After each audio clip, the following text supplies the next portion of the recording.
네, 오늘은 누가복음 지난주에 이어서 본문은 6장 1절부터 5절입니다. 앞에 화면 보시면서 함께 한 절씩 교독하도록 하겠습니다. 제가 먼저 1절 말씀 읽겠습니다.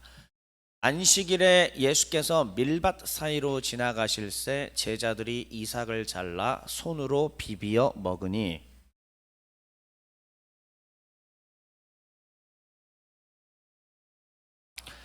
예수께서 대답하여 이르시되 다윗이 자기 및 자기와 함께 한 자들이 시장할 때에 한 일을 읽지 못하였느냐?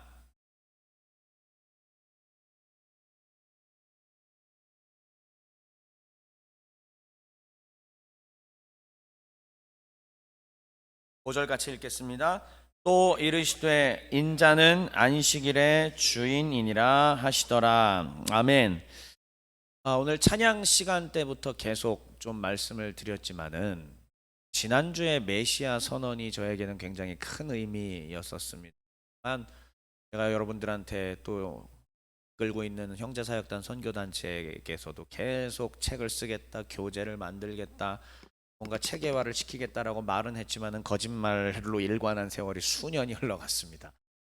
그런데 그게 성격상 제대로 된 게 아니면은 이제 못 하겠는 거예요. 그동안에 내가 이해하고 있었던 복음, 영, 하나님 나라 이것들이 어느 정도는 집대성이 되고 또 그러면서도 우리 시대에 다른 많은 분들께서 이미 하신 일이라면 내가 굳이 할 필요가 없고 나 아니면 안 될 만한 일들이 있을 때까지 저는 좀 기다리고 참고 있었던 것이었는데 근데 결국은 여러 박사님들과 여러 신학자들과 교제하며 이렇게 지내고 있지만 여러 박사님들 신학자들께서 하시는 일들이 귀한 일이에요. 그러나 그것은 안타깝지만은 우리 일반 크리스천들 성도들에게 대중적으로 다가오기에는 현실적인 불가능함이 있더라.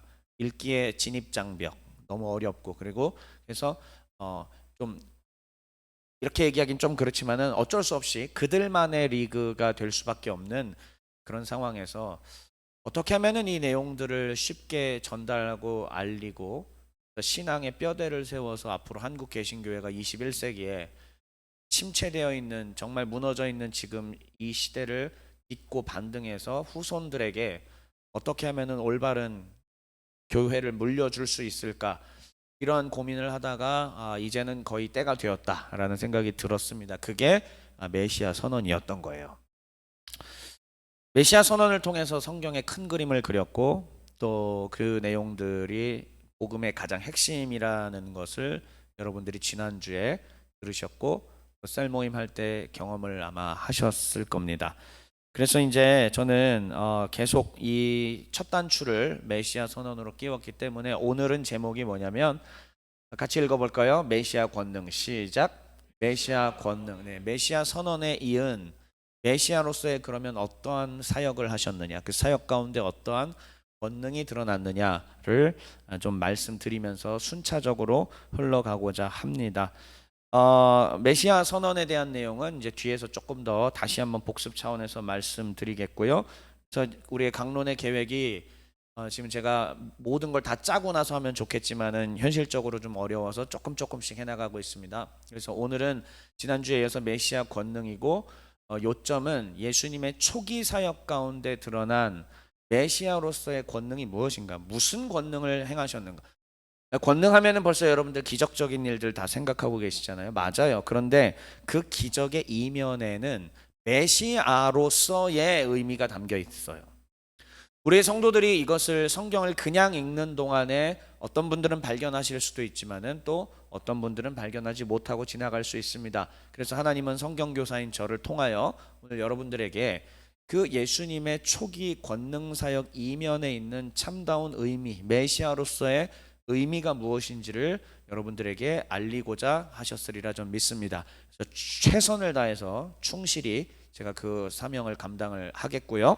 다음 주에는 우리 매일 성경 진도에 따라서 제자 이제 훈련하는 파트로 가겠습니다. 여러분들도 묵상 잘 해주시면 고맙겠습니다. 그래서 이제 오늘 순서는 이렇게 진행이 될 겁니다.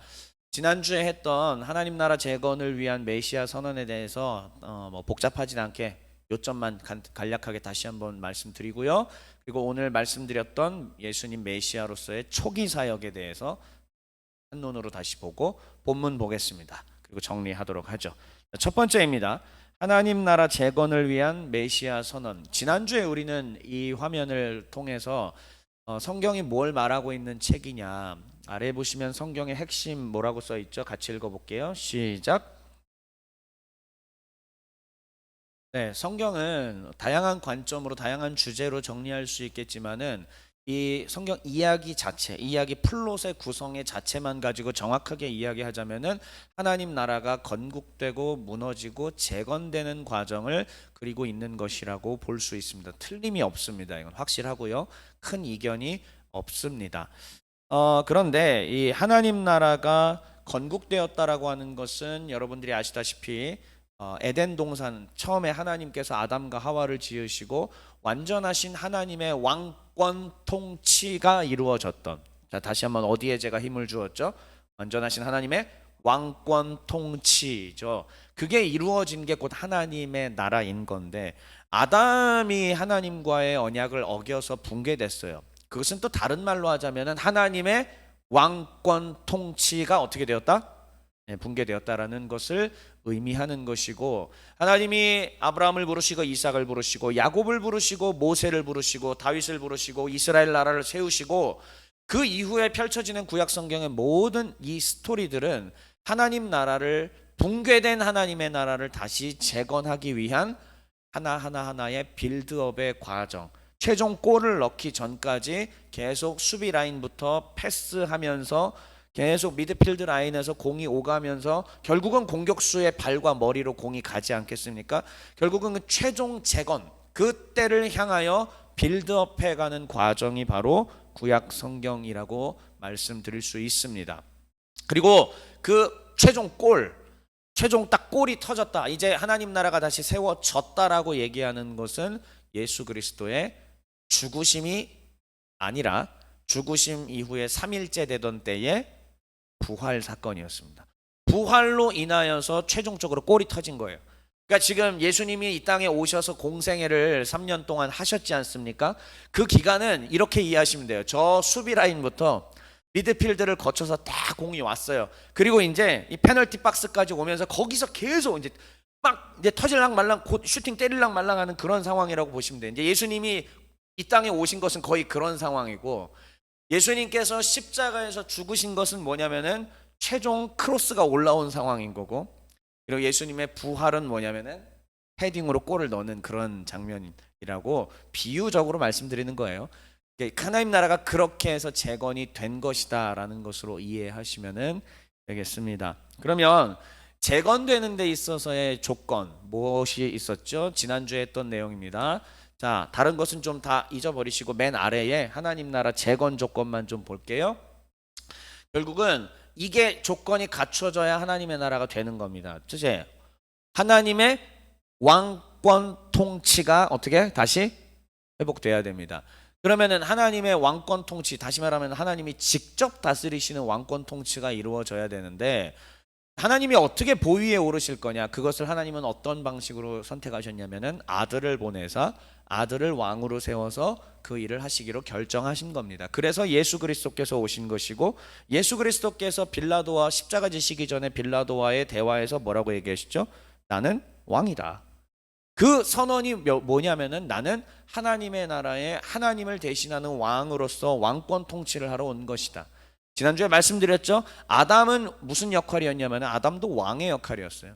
하나님의 왕권 통치를 대리하여 통치하는 대리 통치자로서의 왕이었는데, 이 왕이 실패했기 때문에 완전하신 왕이 오셔서 하나님의 왕권 통치를 온전하게 이루시겠다. 그게 예수 그리스도이신 것이죠. 그래서 하나님 나라 조건은 다시 하나님의 왕권 통치를 회복시키는 것, 왕이 직접 통치, 그리고 백성을 불러야 되는데, 이 백성은 하나님과 관계가 막힌 게 하나도 없어야 되고 하나님과 온전한 교제가 이루어져야 되고 죄가 없어야 됩니다. 그런 자들을 불러야만 이 나라가 재건이 되는 건데, 아무리 노력해도 구약의 기존의 방식대로는 안 되는 거예요.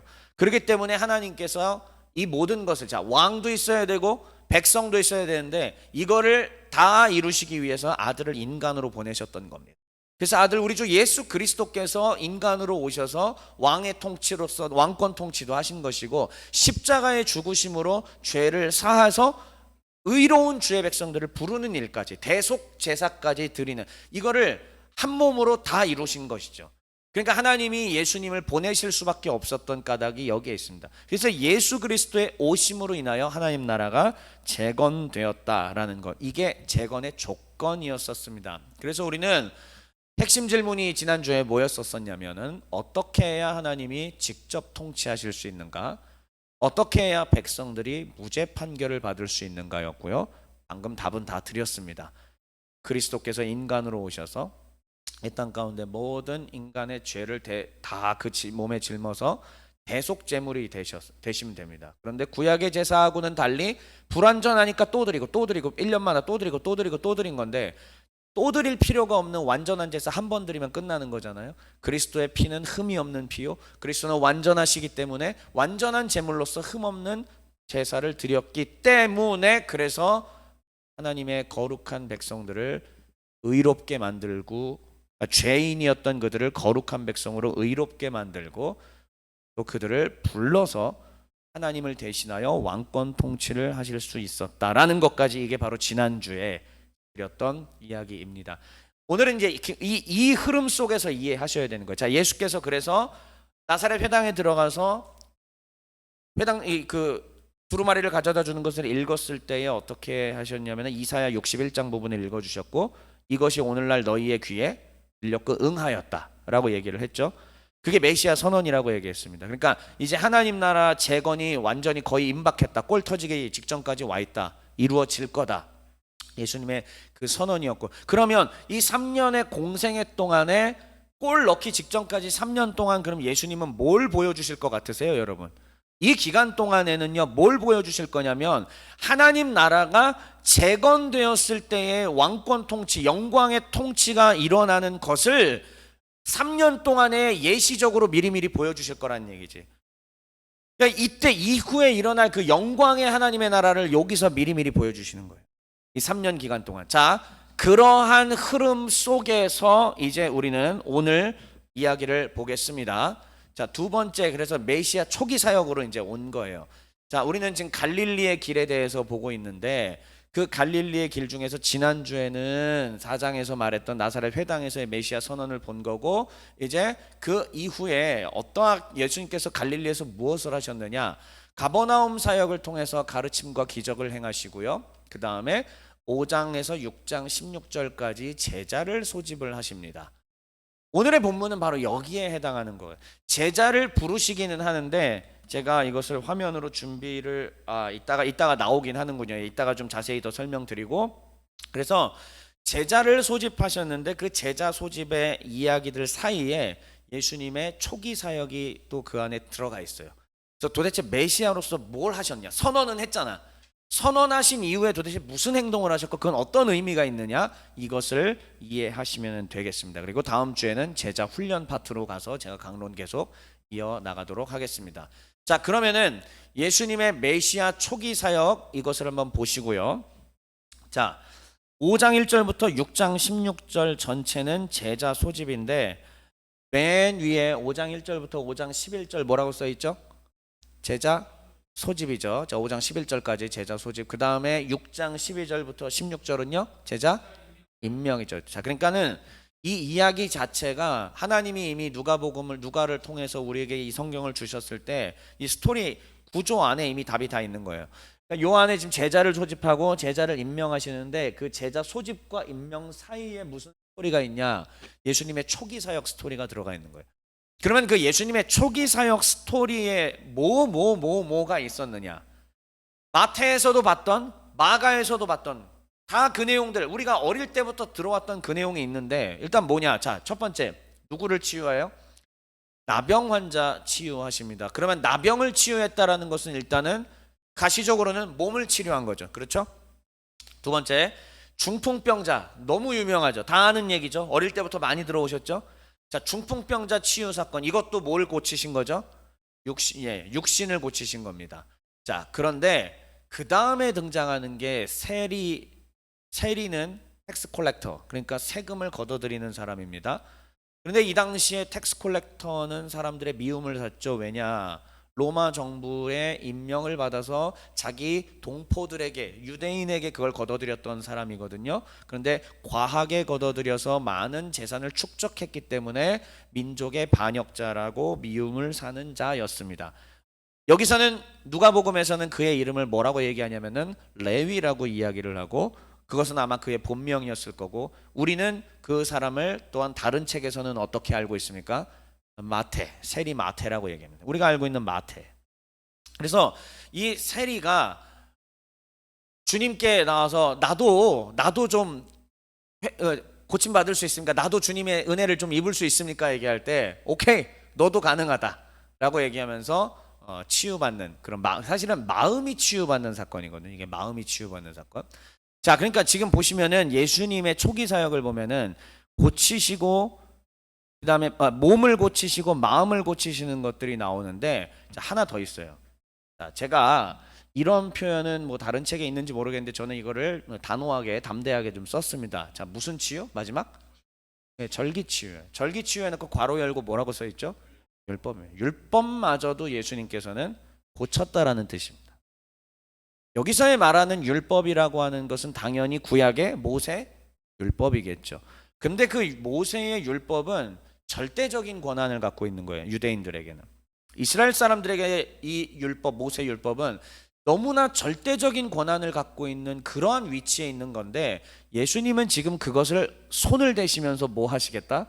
그것마저도 내가 고치겠다, 이 얘기. 그러니까 우리는 그냥 하나하나의 나병 고쳤다, 중풍병 고쳤다, 그 다음에 뭐 세리 레위를 부르셨다, 이 정도의 스토리로 우리는 생각을 하고 있는데, 그리고 또 안식일에 예수님께서 뭐 하셨다, 안식일의 주인은 나다라는 것 정도로만 생각하고 있는데, 사실 그렇게 단편적이고 간단한 게 아니에요. 더 큰 구조에서 성경을 이해하다 보면은 뭐가 보이느냐? 메시아를 선언하시고 나서 메시아로서 그러면 도대체 어떤 일들을 하셨는지. 자, 메시아는 뭐였죠? 왕이 되셔야 되는 거고 백성 불러내야 된다라는 얘기예요. 그러면 이 메시아로서 자기 백성을 불러내시기 위하여, 그리고 예수님께서 골을 넣으신 그 이후에 일어날 왕권 통치를 여기서 3년 동안 미리 보여주실 건데, 어떤 일이 그럼 일어나야 되겠어요? 하나님을 믿는다라고 하는 사람들이 있지만 그들이 하나님을 제대로 안 믿어요. 율법이 있지만 율법을 제대로 지키지 않고 율법이 너무 무겁게만 여겨지고 율법 때문에 맨날 두려워 떨고 있습니다. 그런데 그 율법에서 벗어나서 정말 하나님의 왕권 통치를 받으면서 기쁘고 즐겁고 행복한 그러한 것들을 경험시켜 주시는 거예요. 이 3년 동안 맛을 보여주시는 겁니다. 맛을. 그러면 여기에서 나타나는 예수님의 이 초기 사역들은 결국 뭐냐? 그 맛을 하나씩 보여주시는 것이라고 보면은 되겠습니다. 자, 하나만 더 말씀드릴게요. 여러분 저를 잘 보세요. 다시 한번 이 본문을 이 내용을 이해하기 위해서는 꼭 알아야 될 거, 1세기 당시 때, 즉 성경이 기록된 지금 성경에서 말하고 있는 요 1세기 당시 때의 유대인들에게 있어서, 유대인들은 지금 메시아를 기다리고 있었단 말입니다. 그럼 그들이 생각하는 메시아 조건, 그러니까 그들은 요런 일이 일어나면은 그 사람이 아마 메시아일 거다, 이러한 일이 일어나면은 드디어 메시아가 오신 것이다라고 생각한 게 있었어요. 그게 뭐였는지 혹시 제가 많이 얘기했는데 기억하시는 분? 귀신이 쫓겨나야 되고, 그 다음 병고침. 정확합니다. 그러니까는 이 죽기와 병고침의 일들이 일어나면 새로운 시대, 메시아의 시대가 왔다라고 이미 1세기 이스라엘 사람들은 생각하고 있었습니다. 그런데 예수님께서 와서 지금 병부터 고치고 있잖아요. 그리고 귀신 들린 자를 막 고치고 계시지 않습니까? 그러니까 이제 사람들이 생각할 때에 메시아로서의 후보로 등극이 된 겁니다. 사람들의 레이더망에 드디어 눈에 띈 거예요. 예수는 아무래도 메시아일 듯하다. 왜? 병을 고치고 또 왜? 귀신을 쫓아내고 있으니까.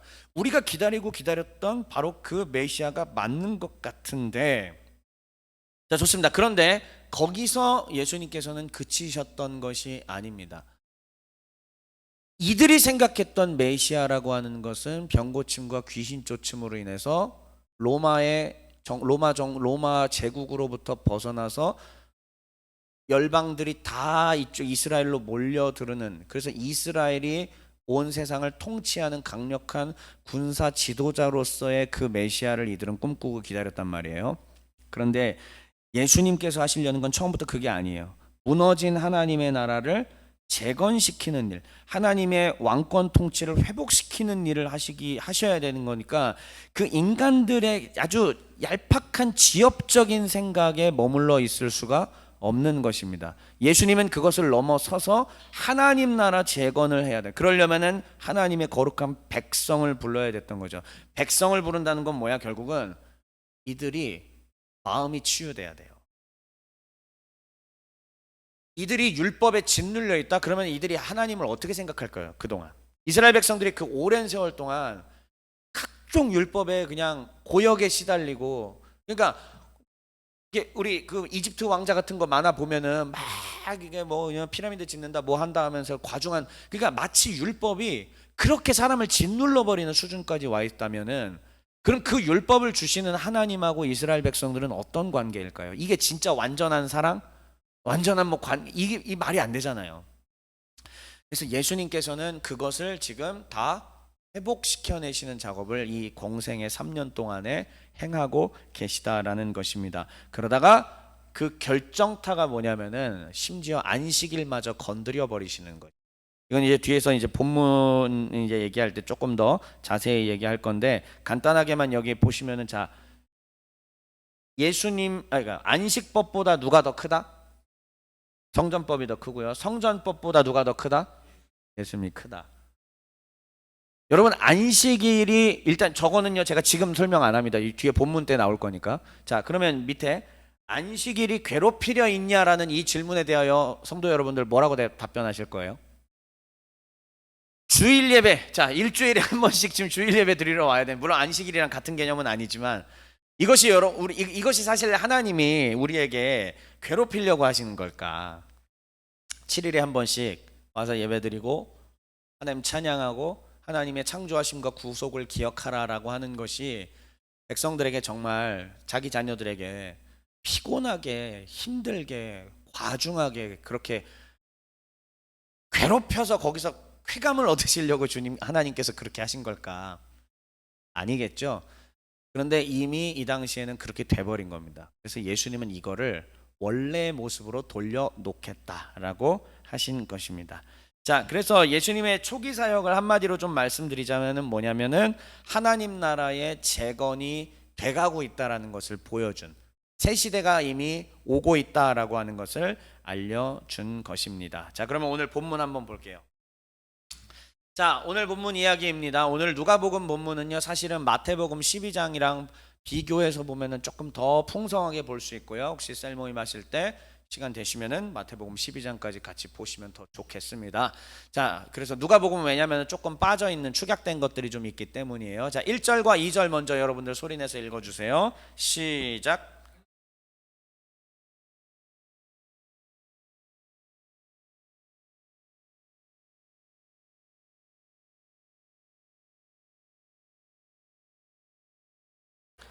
그냥 오른쪽 제가 준비한 화면을 보시면서 간단하게 정리합시다. 상황이 발생하였습니다. 자, 상황 발생, 발단. 일단 언제예요, 이날이?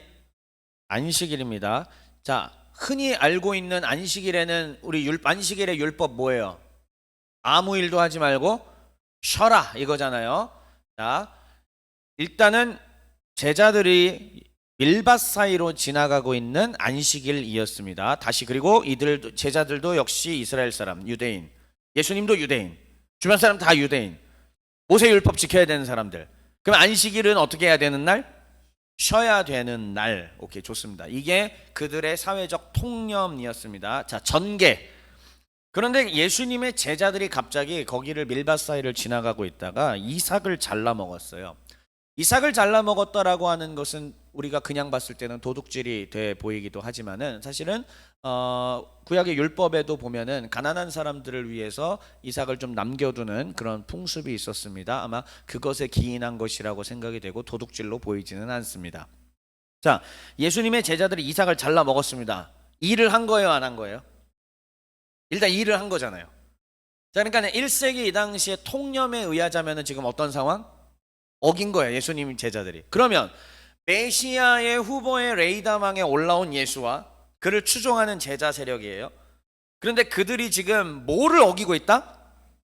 율법을 어기고, 그렇지? 안식일, 그러니까 정확하게는 그러니까 안식일인데 안식일을 포함하는 게 율법이잖아요. 그러니까 율법을 어기고 있는 지금 그러한 상황인 거지. 그래서 이때 누가 등장하느냐? 바리새인들이 등장해서 당신의 제자들이 안식일의 규칙을 어겼다라고 지적하는 것이 일단은 오늘의 상황입니다. 자, 그러면 바로 넘겨서 예수님의 대응을 한번 보겠습니다. 짧죠, 오늘 본문. 자, 3절, 4절, 5절 읽고 설명드리겠습니다. 시작.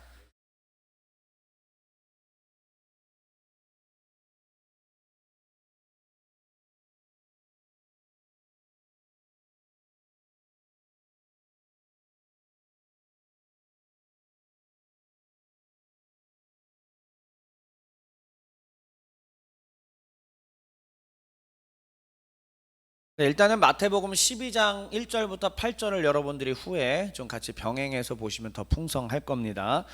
자, 여기에서의 일단은 이것의 이해를 위해서 조금 더 생각해야 될 것이 무엇이냐면은 메시아 후보에 지금 이제 하마평에 올라와 있다라는 거예요. 예수님이 이제 레이더망에 올라왔죠. 사람들이 저분 메시아 아니야? 저분이 메시아 아닌가 혹시? 이런 지금 주목받는 그런 자리까지 올라왔잖아요. 자, 그런데 메시아가 오시면 아까 두 가지 일이 일어난다고 했죠. 그게 뭐죠? 치유와 축기, 이게 있다고 했죠. 근데 이거 말고도 또 있어요. 어떤 게 또 있냐면은 메시아께서 일단 근데 정확하게는 메시아께서 오시면은이고요. 그 직전에 메시아가 오시려면 어떻게 해야 되냐면은 이게 바리새인들이 가졌던 생각이에요. 다시 요거는 메시아가 오시면 일어날 일이고, 메시아께서 오시려면은 무슨 일이 있어야 되냐면은 안식일 이러한 율법들을 이 당시에도 그러니까 좀 날라리 신자들이 있었던 것 같아요. 그러니까 제대로 안 지킨다는 거지. 근데 완벽하게 지키는 그 때가 온다는 거예요. 그래서 서서히 이 이스라엘 내에서 안식일을 더 완벽하게 지키자, 100%가 지킨다라고 하는 흐름이 형성돼서 100% 지키면 그때의 메시아께서 오신다라는 1세기의 유대인들의 통념이, 바리새인들의 생각이 있었어요. 이런 거는 여러분 성경에 나오는 건 아니라 이제 유대 문헌들까지 다 알아야만 이제 알 수 있는 건데 그걸 말씀드리는 겁니다. 그러니까 그러한 사고를 갖고 있으니까 지금 바리새인들도 메시아 기다리고 있었던 건 아세요, 여러분들? 제가 전에도 누차 말씀드렸어요. 메시아는요, 특별한 사람들이 아니라 대중들이, 바리새인마저도 다 기다리고 있었습니다. 그런데 그 예수라는 자가 정말 이 메시아인지 아닌지 지금 바리새인들은 체크해야 되는 거예요. 그런데 일단은 병고침과 축기가 일어나니까는 대중들 입장에서 너무 좋잖아, 땡큐잖아, 우와 할 텐데 이 사람들은 신학자들이란 말이에요. 그러니까 이 사람 예수가 진짜인지 아닌지 체크하고 볼 필요가 있죠. 그랬을 때 뭐를 해야 되느냐, 이 사람들의 통념은 뭐냐면 안식일을 더 완벽하게 지켜지는 세상이 와야 된다. 그래야 비로소 하나님께서 그것을 보시고 토라, 즉 율법이 이제 거의 다 지켜지는구나, 그때 메시아를 딱 보내신다. 이게 이 당시에 유대인들이 가지고 있었던 생각이에요. 자, 그런데 지금 그 상황 속에서 예수님과 그 후보에 올라와 있는 예수님과 그의 제자들이 뭘 했다? 안식일에 일을 해버렸잖아요. 그러면은 바리새인들의 기준, 그 당시 1세기의 바리새인들의 통념에 따르자면은 지금 예수님은 메시아로서의 자격을 상실하는 거지. 왜? 안식일을 완벽하게 계속 지켜주는 쪽이라면은 오히려 믿어 봄직한데 지금 안식일을 어겼잖아요. 요사스러운 행동들을 하고 다니잖아. 그러니까 대중들 입장에선 병 고쳐주고 축기가 일어나니까는 메시아 우와 하고 있는데, 신학자인 이들의 입장에서 봤을 때 예수님은 뭐냐? 의심스러울 수밖에 없어. 왜? 안식일을 지금 파괴하고 다니니까요. 그러면 둘 중에 뭐가 맞느냐, 뭐가 틀리느냐, 이제 여기가 갈라지게 되겠죠. 예수님은 그럼 지금 뭐를 돌파하신 걸까요? 일단 여러분, 축기와 병 고침은 사실입니다. 메시아가 오시면 그 일이 일어나고 예수님이 그 일을 하셨어요. 근데 지금 예수님께서 이 안식일을 건드리신 것은요, 다 이유가 있는 거예요. 제가 아까 얘기했죠. 율법도 치유하셨다라고 표현하지 않았습니까? 예수님 다 이게 의지가 있고 의도가 있고 이유가 있어서 주님께서 이 일을 하신 건데, 예수님께서는 지금 바리새인들이 만들어 놓은 율법의 허상들을 지금 다 정리시켜 버리시는 거예요. 그들은 이게 지금 안식일을 잘 지키는 것이 답이라고 해석을 한 것이고, 그래야 메시아가 온다라고 얘기했는데, 예수님은 역설적으로 얘기하신 것이죠. 한번 생각을 해봅시다. 안식일이 왜 줬을까? 이렇게 얘기하는 거예요, 예수님이 바리새인들한테. 하나님이 안식일을 왜 줬을까? 괴롭히려고? 지금처럼 힘들게 하려고? 아무 일도 하지 말라고? 여기 우리 한소연 성도가 안식일인데, 유대인이라고 칩시다. 안식일인데 갑자기 다리가 부러졌어요. 어떻게 할 거예요, 이 사람? 이러면 안 되는데, 이러면 안 되는데, 이거 지금 들것에 싣고 병원에 지금 실어다 줘야 돼 말아야 돼? 이럴 거 아니에요? 안식일에 진성도가 기르고 있는 소가 웅덩이에 빠졌어요. 건져야 돼요, 말아야 돼요? 건져야 되는데, 어떻게 하지 이러고 있지 않을까요? 그러니까 이거 자체가, 그러니까 예수님은 지금, 하나님은 안식일에 쉬라고 한 건 맞다. 하나님은 안식일에 쉬라고 한 게 틀림이 없으시지만 그런 식으로 하라는 건 아니다 이거예요. 그래서 이게 지금 율법마저도 너희가 병들게 만들었다. 율법을 병들게 만들었으니까 내가 지금 율법을 고쳐주러 온 것이다, 이런 말씀입니다. 하나님이 원래 안식일을 주셨을 때는 인간을 위한 거고, 인간이 날마다 노동하는 과중한 노동으로부터 벗어나서 쉼을 누리고, 쉬는 동안 뭐 하라? 누구를 기억하라? 창조주 하나님을 기억하고 구속주 하나님을 기억하라. 이거를 위해서 하나님께서 안식일을 주신 것인데, 지금 너희들은 안식일을 뭘로 만들어놨느냐? 그냥 사람들 힘들게 하는 걸로 잘못 만들어놨. 너희들이 잘못한 거지 내가 잘못 만들었냐? 이렇게 얘기하시는 거예요.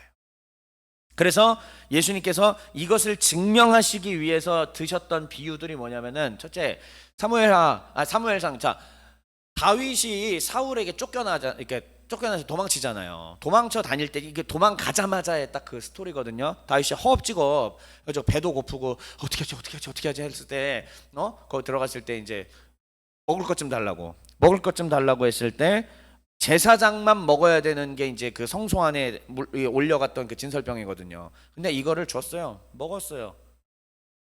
자, 그러면은 이제 지금 성전법에 대한 것들을 지금 어긴 개념이 되잖아요. 예수님은 지금 이 비유를 하나 드시면서 지금 성전법 하나를 지금 건드셨습니다. 너희가 그렇게 존경하고 너희의 정신적인 지주였던 다윗 왕이 어떻게 했다? 성전법 어겼다, 얘기합니다. 자, 그런데 여기에는 드러나지 않은 마태복음에 나오는 이야기가 하나가 더 있습니다. 예수님이 또 이렇게 얘기하셨대요. 안식일에도 번제는 드렸다, 이 말이에요. 자, 안식일에 다시 하나님 법은 뭐예요? 일단 안식일에는 아무 일도 하지 마라, 이거잖아요. 그랬는데 또 하나님의 법이 뭐예요? 매일마다 상번제를 드리라고 했어요. 아침과 저녁마다 하나님 앞에 매일마다 번제 드리라고 했어요. 자, 번제 드려야 되는 그날이 안식일이면 어떻게 할 거예요, 이거? 지금 현재 대한민국 상황에서 헌법재판이 헌법적 가치를 가지고 형사재판이랑 딱 나눠져서 헌법적 가치로 이게 맞는지 아닌지 지금 보고 있는 거잖아요. 이런 거랑 같은 거예요. 하나님의 헌법. 자, 하나님의 헌법 두 개가 지금 부딪히고 있는 겁니다. 하나는 뭐예요? 안식일엔 쉬어라. 이 헌법적 가치가 부딪히고 있는 그 상황 속에서, 하나 제가 빼먹었죠. 번제를 드려라. 두 가지 가치가 지금 헌법적 가치가 부딪히고 있는데, 그러면 헌법재판소에서는 이거를 지금 따져야 될 거 아닙니까? 그렇죠? 그런 것처럼 예수님께서 지금 그것을 판단하시는 겁니다. 왜요? 그분이 메시아니까, 하나님의 아들이고 왕이시니까 판단의 권한을 그분은 갖고 계신 겁니다. 그래서 여기에 본문에 나오진 않았지만 마태복음은 뭘 얘기해 주시냐면 이렇게 얘기하고 계세요. 안식일에도 번제를 드렸을까 안 드렸을까요? 드렸습니다. 번제를 드렸다라는 얘기는 동물을 잡아서 죽이는 일을 했다라는 거예요. 그랬을 때 안식일법과 성전법, 즉 성전법이라는 건 다른 말로는 제사죠. 자, 안식일법과 제사법이 붙었을 때 누가 이겼어요, 그러면? 예, 하나님 나라 헌법재판소에서 지금 이제 헌법재판 일어났는데 누가 어떤 가치가 이긴 거예요? 성전법이 더 먼저다. 예, 이겼어요. 자, 그런데 예수님은 여기서 한술 더 뜨십니다. 이게 진짜 위대한 장면인 거예요, 여러분들. 이거 보고 사실 우리 성도님들은 읽다가 감동이 안 오실 수도 있는데 제가 앞으로는 감동 받을 수 있도록 지금 알려드리는 거예요. 자, 근데 그때 예수님이 뭐라고 하시냐? 인자, 사람의 아들, 나는 뭐다? 안식일의 주인이다. 너희 조상 다윗은 성전법을 어겼으나 오케이. 나는 안식일의 주인. 자, 안식일보다 성전법이 우위고 성전법을 어긴 다윗. 근데 그 위에 그럼 누가 있다? 나다. 내가 곧 하나님이다. 내가 곧 메시아 왕이고 내가 곧 하나님의 나라를 회복하러 온 것이다. 쓸데없는 것 가지고 지금 안식일법 가지고 막 너희가 그러고 있는 것들 다 부질없는 거지. 그렇지? 회복시키러 온 거다. 안식일을 지켰냐 안 지켰냐, 쉬었냐 안 쉬었냐, 몇 걸음 걸어갔냐 안 걸어갔냐, 뭐 이거를 하면 일이고 이걸 하면 일이 아니냐, 이런 거 갖고 쓸데없는 거 싸우지 말고 하나님을 사랑하고 정말 세상 많은 백성들 환난과 가난과 고난 가운데 압제당하는 사람 있으면 그들을 쉬게 해주고 그들을 편안케 해주고 그 일을 하라. 그럼 그게 곧 안식일의 정신이다. 나는 안식일도 주인이다. 그리고 다윗의 위에 내가 있는 것이다. 이렇게 주님께서 얘기를 하는 겁니다. 그래서 자, 예수님의 선언에 저기 나는 저 부분 같이 소리내서 읽어주세요. 나는 안식일을 시작. 그렇습니다. 왜요? 메시아시니까. 자, 마지막 이야기 하겠습니다. 그래서 오늘의 제목은 메시아의 권능이지 않습니까? 자, 이것을 통해서 그냥 간단하게 요약을 해봤습니다. 자, 첫 번째, 메시아는요 자기 백성들을 고치시고 회복시키셨습니다. 자, 나병 환자 치유하셨고 중풍병자 치유하셨고 세리의 마음을 치유하셨고 더 나아가서 안식일이라는 율법마저 건드셨는데, 안식일을 그럼 왜 건드셨겠어요?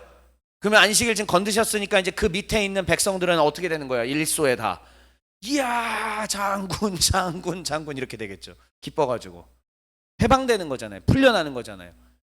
아, 안식일은 원래 하나님을 더 찬양하고 그 안에서 만족함을 누리고 즐거워하라고 주신 것이었지, 이렇게 우리가 멍해지고 힘들게 고통받으라고 주신 게 아니었구나. 메시아는 자기 백성들을 고치시고 회복시키시는 겁니다. 그게 메시아의 권능입니다. 아멘. 자, 메시아 선언하셨죠, 지난주에. 그 메시아께서 이제 권능을 베푸시는 건데 그 메시아의 권능은 바로 자기 백성을 고치시고 회복하시는 것입니다. 그러므로 두 번째가 제일 중요해요. 오늘 이렇게 선포합니다. 이거는 목사의 이야기가 아니라 예수님의 메시아 사역을 통해 그것을 근거로 여러분들에게 드리는 하나님의 말씀입니다. 무엇이냐? 그러므로 사랑하는 내 자녀들아, 너희의 삶도 치유받으라. 예수님께서는 지금 우리에게 참된 안식을 주시려고 안식일까지 건드셨습니다. 자, 그리고 우리는 누구예요? 그의 재건된 하나님 나라의 의로운 백성들이죠. 그렇다면 지금 우리는 뭘 받고 뭘 누려야 돼? 참된 안식을 받고 누려야 되는데 우리의 기독교 생활과 우리의 교회 생활이 안식이 아니라 짓눌려 있는 또 다른 종교 생활, 또 다른 종교 압박이 아닌가 생각해 보시고요. 또 하나 자, 안식을 누리며 살아야 되는데 우리는 왜 그렇게 삶에서 계속 반복되는 죄악과 반복되는 어둠 가운데 머물고 있느냐라는 얘기입니다. 저도 여러분 잘 아시다시피 제가 뭐 이렇게 말씀드리는 게 쉽게 하는 게 아니에요. 누구보다도 잘 아시지만 저는 어릴 때부터 몸이 아팠잖아요. 제가 20년 가까이 늘 병원 생활하고 그렇게 지내지 않았습니까? 그래서 질병이 있는 사람이 어떻게 마음도 다 무너질 수밖에 없는지 전 너무 잘 알고 있습니다. 제가 그랬으니까. 내가 전도사 때도 내가 목사일 때도 불구하고 또 병원 신세 지고 나면 또 마음이 무너져서 처절하게 무너지는 것을 경험해 봐서 잘 알고 있습니다. 그러나 이것을 기억하셔야 됩니다. 그 이후에 제가 그 시간들은 보냈지만은 그 이후에 깨달은 게 있습니다. 아, 진짜 하나님의 말씀에 빛이 들어오고 메시아의 왕권 통치를 받으면 내가 하나님을 의지하게 되고 병이 내 손에서 해결될 수 없는 선의 병이라면 어쩔 수 없지만 내가 노력해서 개선할 수 있는 것들은 노력하는 쪽으로, 즉 빛으로 나를 움직이는 것은 가능하겠구나라는 것을 깨닫게 되는 것이죠. 진짜 내가 사지가 없어서 갑자기 팔다리가 생길 수는 없잖아요. 그게 아닌 이상 여러분, 정말 여러분들의 질병이 아니면 여러분들의 어떤 어려운 상황들이 그게 정말 다시는 일어나지 못할 정도로 나를 그렇게 끌어당기고 나를 절대로 재기하지 못할 만큼 비참한 절망적인 상황입니까? 그거 아니잖아요. 사실 일어날 수 있어요. 어쩌면은 여러분들이 우리가 스스로 메시아의 통치와 권능을 부정하고 부인하는 것은 아닐까. 오늘 하나님이 이렇게 여러분들의 마음에 두들기시는 겁니다. 왜 어둠 가운데, 왜 방구석에서 왜 계속 그냥 나는 이렇게 하고 있어야 되냐 이거예요. 정말 왕의 자녀이고 정말 하나님의 왕권 통치를 받는 사람이라면은 그것을 박차고 딛고 나가서 하나님 앞에 간구하고 막 간구해서 막 해보려고 했는데 또 갑자기 우울증 찾아오고 힘들고 고통스러움이 와요. 그러면 또 박차고 일어나고, 그래서 계속 왕의 통치를 받으려고 노력하니까 그게 진짜 주의 백성 아니냐 이거지. 그냥 가만히 있으면서 왕의 통치, 나는 왕의 자녀입니다. 안 돼요. 그런 거 하나님도 그렇게 하라는 게 아니라 왕의 자녀로서의 신분을 가르쳐 주셨으니까 이제 일어나서 왕의 자녀답게 하라라는 것이지. 빛 가운데 자기가 나오지 않는데 내가 계속 어둠의 방구석 가운데 있는데 어떻게 빛의 통치를 받겠냐고요. 빛으로 나아가려는 몸부림이 있어야 되고, 빛으로 향하여 정말 주님의 이 위대한 메시아의 권능을 누리려고 하는 노력이 있을 때에, 그때야 비로소 하나님의 왕권 통치를 제대로 받고 안식이 무엇인지 체험하게 될 것입니다. 오늘 하나님이 이걸 얘기하시는 거예요. 들으시길 바랍니다. 제 얘기 아닙니다. 하나님이 저를 통하여 이 메시아의 사역을 여러분들에게 가르쳐 주셨을 뿐입니다. 듣고 순종하는 자에게 큰 복이 있을 줄 믿습니다. 그래서 하나만 일단은 생활 결단으로 좀 말씀드릴게. 자꾸만 이렇게 침체되어 있지 말고 막 일어나요. 이거는 되게 좀 그러니까 설교라기보다는 약간 좀 그런 권면인데, 막 이럴 때일수록 더 막 이렇게 하고, 부정적인 생각이 들어올 때는 하나님, 나는 거룩한 당신의 자녀입니다. 예수님, 나는 예수님이 왕 대신 예수님의 통치를 받는 거룩한 하나님의 자녀입니다. 하나님, 나를 도와주시옵소서. 하나님, 나에게 빛을 좀 내리쬐 주시고 어둠을 쫓아 주시옵소서라고 이렇게 하란 말이에요. 이런 것들이 계속 되고 반복될 때에 하나님의 놀라운 역사가 있게 될 줄 믿습니다. 부정적인 말은 일절하지 마시고, 나는 잘 될 수 있다, 나는 하나님 안에서 회복될 것이다, 나는 하나님 안에서 참된 안식을 얻을 수 있다 라고 선언하면서 그렇게 변화받고 정말 아버지 하나님의 거룩한 백성으로 살아가는 저와 여러분 되시길 주의 이름으로 축원합니다. 자, 마지막 메시지 읽고 마칩시다. 시작. 오 하나님, 메시아께서 베푸신 치유와 회복의 권능을 내 삶에 허락하소서. 아멘.